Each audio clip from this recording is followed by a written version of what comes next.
কৃষি কৰ্মৰে উজ্জ্বলি উঠিছে কলিয়াবৰৰ উলুৱনিৰ দুজন যুৱক। কলিয়াবৰৰ উলুৱনি গাঁৱৰ ধনমণি বৰুৱা আৰু সুবল দাসে এতিয়া কলঙৰ কাষৰীয়া লিজত লোৱা মাটিত কৃষি কৰ্ম কৰি স্বাৱলম্বিতাৰ পথ বাছি লৈছে এই দুজন যুৱকে। কলঙৰ কাষৰীয়া ২৬ বিঘা মাটিত এতিয়া ফুলকবি, বেঙেনা, মটৰ মাহ, তৰমুজ, বিলাহীকে ধৰি বিভিন্ন খেতিৰে বজাৰ ধৰিবলৈ সক্ষম হৈছে। সম্পূৰ্ণ জৈৱিক পদ্ধতিৰে কৰা এই খেতিসমূহৰ পৰা কলিয়াবৰৰ বিভিন্ন অঞ্চলৰ লোকসকলে এই খেতিৰ পৰা শাক-পাচলিসমূহ ক্ৰয় কৰিব পাৰিব।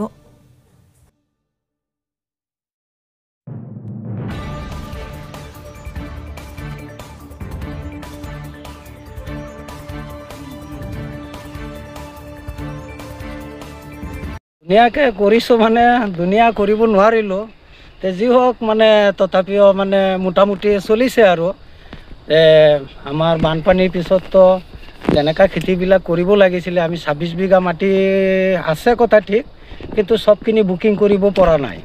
আমি কিবা অভাৱত আছিলোঁ, সেইকাৰণে পৰা নাই, কিন্তু এতিয়া বৰ্তমানে আৰু চলিছে মোটামুটি ভালেই।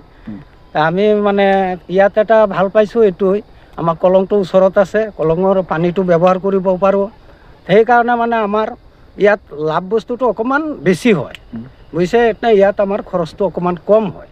আপোনালোকে এতিয়া কি কি খেতি ইয়াতে কৰিছে? ইয়াত খেতি আছে আপোনাৰ মটৰ মাহ আছে, জলকীয়া আছে, বেঙেনা আছে, বিলাহী আছে, চিমলা আছে, কেপচিকাম আছে, তৰমুজ আছে, এইবিলাক আৰু চলি আছে। আৰু এতিয়া খেতি মই ধৰক ফুলকবি কৰিছোঁ, বেঙেনা কৰিছোঁ, তৰমুজ কৰিছোঁ, তাৰপৰা আপোনাৰ জলকীয়া আছে, আলু আছে। মিনিমাম আমি ২৬ বিঘা মাটি কৰিছোঁ। এই মাটিখিনি আমি লিজত লৈ গোটেই খেতিখিনি আগবঢ়াই নিছোঁ। আৰু আমাৰ মাছখিনিতে আমাৰ আছিলে বহুত টকা আমাৰ লছ হ'ল। আমাৰ বানপানী আহিলে, বানপানী আহোঁতে আমাৰ নাই বুলিও ৫,৭০,০০০ টকা লছ হ'ল ২৬ বিঘা মাটিত। বৰ্তমান এতিয়া আমি লাহে লাহে অলপ অলপকৈ আগবঢ়াই নি আছোঁ। আমি এইবাৰ এতিয়া ফুলকবি আছিলে আমাৰ ৫ বিঘা, তাৰে বৰ্তমান আমি আধা আধি বেচা হৈছে আৰু মোটামুটি আধা আধি আছে। এতিয়া আমি আকৌ তৰমুজ লগাইছোঁ, আকৌ বেঙেনা লগাইছোঁ, বিলাহী লগাইছোঁ, তাৰপিছত পেপচিকাম লগাইছোঁ, তাৰপিছত আলু লগাইছোঁ। এইখিনি কৰি লৈ আমি কিখিনি লাভান্বিত হওঁ আমি পাছত জনা যাব। এতিয়া আপোনালোকে ফুলকবি যি পাইকাৰী ৰেট কি ৰেটত দি আছে? ফুলকবি এতিয়া বৰ্তমান কলিয়াবৰৰ পৰা লুকমণি বৰুৱাৰ ৰিপৰ্ট, মহাজ্যোতি 24 লাইভ। আৰু কিমানমান টকা আপোনালোকৰ এতিয়ালৈকে খৰচ হৈছে ফুলকবিত? ফুলকবিত আমাৰ মিনিমাম ৭০,০০০-৮০,০০০ টকা খৰচ হৈছিলে। এতিয়া বৰ্তমান ৫০,০০০ টকা উঠিছে আৰু ৫০,০০০-৬০,০০০ টকা।